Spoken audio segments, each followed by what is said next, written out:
So you want to go to Patagonia, but you're not exactly sure how to plan it. What month should you go in? Should you start in Chile or should you start in Argentina? Should you actually even go to both sides?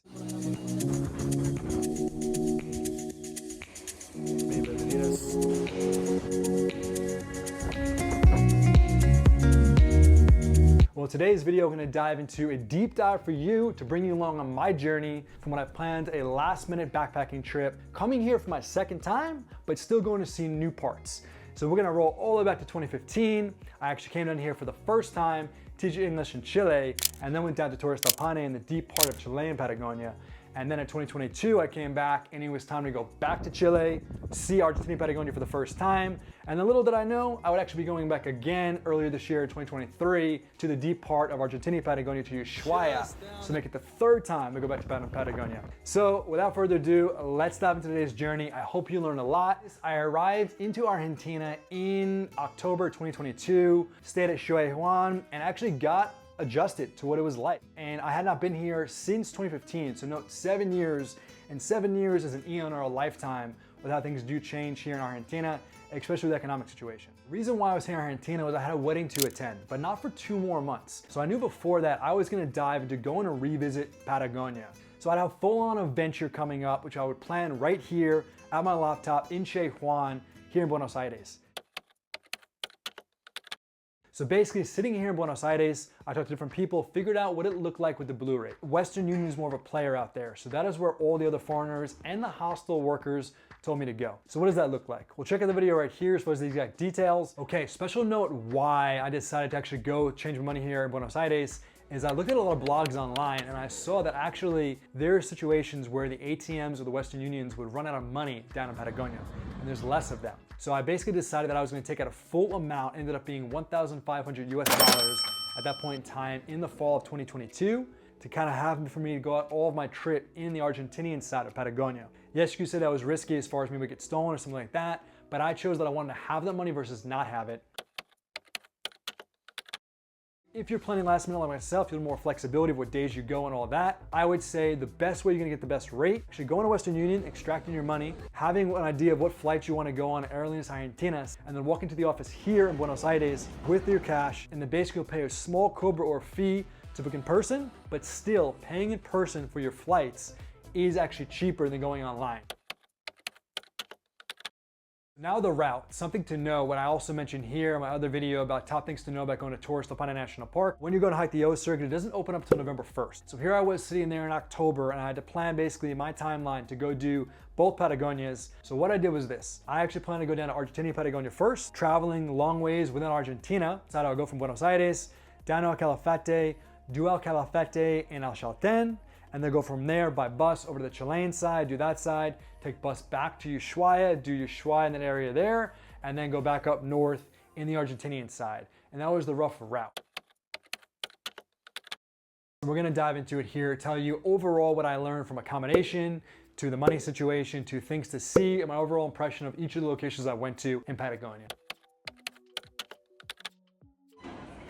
Here we go, boarding in the flight to El Calafate. Flying from Buenos Aires down to El Calafate is your main route you want to go. I think you need maybe 3 or so days in El Calafate. The main thing to do there is the Moreno Glacier. When you get there, you can stay in one of the hostels there. I stayed at Mercado del Sur the second time I was there, and they actually booked for me my Moreno Glacier with Hielo y Aventura. Completely worth it. You can do the regular tour or the big ice one. I did the regular one, and you want to pay in cash like most things here in Argentina. So I paid through the hostel and that was all good, or you can go reserve and pay in cash with the company there in the main town of El Calafate. You can also go on an estancia experience.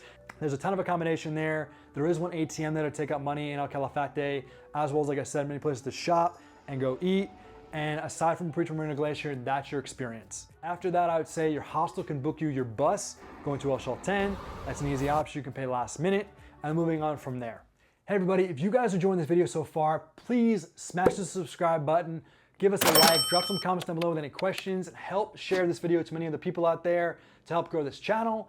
Also, you might like some of these videos here, the Argentina playlist, about going and exploring the Moreno Glacier, which is very applicable to this video here. My time living here in Buenos Aires, Argentina, as well as learning Spanish here, and a lot more stuff are in the Argentina playlist.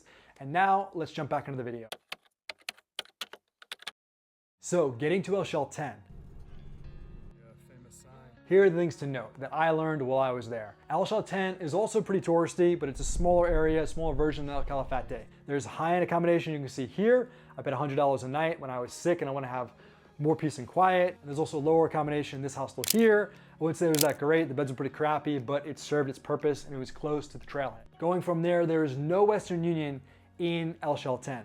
So you want to have either taken out your money in Buenos Aires or in El Calafate and have it before you get there. Also note the Wi-Fi is almost non-existent in El Chalten at most of the places. As far as what to see there, the main highlights are this. Laguna de los Torres is the main one from Mount Fitzroy, which you know from the Patagonia logo, as well as going to Cerro Torre is another area there, or Laguna Torre is in front of Cerro Torre. There's a bunch of other hikes that I'll list down below, but those are the two main things there. I would say over on El Chalten, you need about 3 days. After 4 full days here in El Chalten, it's back to El Calafate. Maybe then do the things you reserve, the estancia experience, Puerto Moreno experience.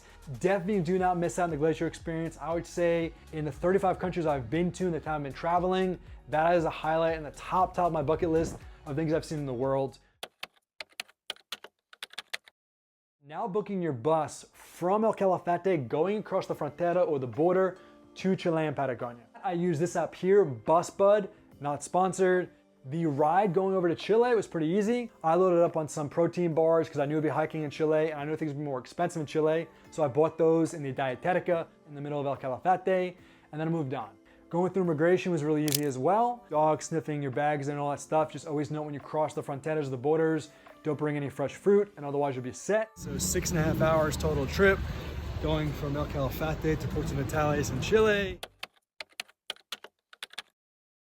So the first time I went there back in 2015, I stayed at a wild hostel with my friends, great accommodation, friendly European guy, and they booked out all of our gear for the park. This time they were booked out. So instead I stayed on the block at Puma House. Also a nice place as well. And I got some of my gear from there. I got my tent from Lily Patagonica, as you can see here. The Deut tent worked out very well. And also went to the local grocery store for my provisions, planning in Puerto Natales in Chile. As far as money goes, I went to the regular ATM, easy to do in Chile, no weird current situation going on in Chile at the moment. That worked out well, but note Chile is much more expensive than Argentina. Okay, now for Torresdelpaine National Park. Hey, bienvenidos, TORRESDELPAINE, Parque. And the check-in is just above me up there. You got to show your QR code for the park ticket. The amount of days I ended up spending in the park this time were 7 days. I actually had to skip one of the parts of the O circuit, one of the nights, because I booked last minute. But because I booked here with Patagonia booking.travel, it was a lot easier. Everything was set to go. So note with that, I had basically my ED Volta tickets or to and from to the park. I also had all my campsites booked through this website and also my park entrance pass booked through this website. So it makes it very simple. The experience in the park was amazing, totally worth it. Can be kind of busy, but again, that's why you should go in that earlier season, the beginning of November, when doing the O circuit. Now we're gonna move on from Torresdelpaine National Park back to Puerto Natales. I chilled there for about 2 days, kind of resting after the hike. I was kind of tired, getting my stuff together. And then I moved on from there south to Punta Arenas. So if you're going to Punta Arenas, I'd say the biggest thing to do there is to go see the penguins. That was a cool experience. If you're not doing that, I'd stay there for maybe 1-2 days. Main reason I went there was to take a bus from Punta Arenas, about an 11-hour bus over to Argentina Patagonia to arrive in Ushuaia. Is this a good bus experience? Not so much. Is it long? Yes. The most picturesque sights are really when you get close to Ushuaia. Okay, now you're down to Ushuaia, the gateway to Antarctica at the end of the world. So these are the main things I would say you want to do when you are in Ushuaia. Note, Ushuaia is definitely a tourist city. So there's ATMs there if you can go to the ATM. There's Western Union there and the grocery store if you can do that. There's plenty of places to eat your steak and get your Malbec and get your souvenirs as well. If you're going to Antarctica, that's great. Maybe spend 1 or 2 days beforehand, kind of doing the sites in the area. Go to Antarctica, come back maybe 1 or 2 days afterwards. If you're not, here's some of the other things you can kind of build into your time in Ushuaia. So the first thing I do is explore the main city there, maybe go out in the Beagle Channel for some sightseeing, go to the penguins. We're in Fuego Lodge Hostel right now and headed to Tierra del Fuego National Park. The wild hiking kind of outside of the city there, going by Laguna del Caminante is where we went. Ojal del Bino trek, which you could see here. That was cool to go hike up to. You could also take a road trip, rent a car and go to this cool shipwreck right here. That's what my girlfriend and I did the second time I was down in Ushuaia. Maybe you need 3 or 4 days down there in Ushuaia, maybe 5 max. If you are wanting to go to Antarctica last minute, I saw some other Yankees or foreigners or North Americanos getting it for about $1,300 in late 2022. I was tempted, but I didn't go. And if you enjoyed this video, check out these videos here. There's a video about the Puerto Moreno Glacier, the top things to know, which I think if you like this video, you'll get a lot of value out of that. You know what to do to the next video. Do not forget to explore more.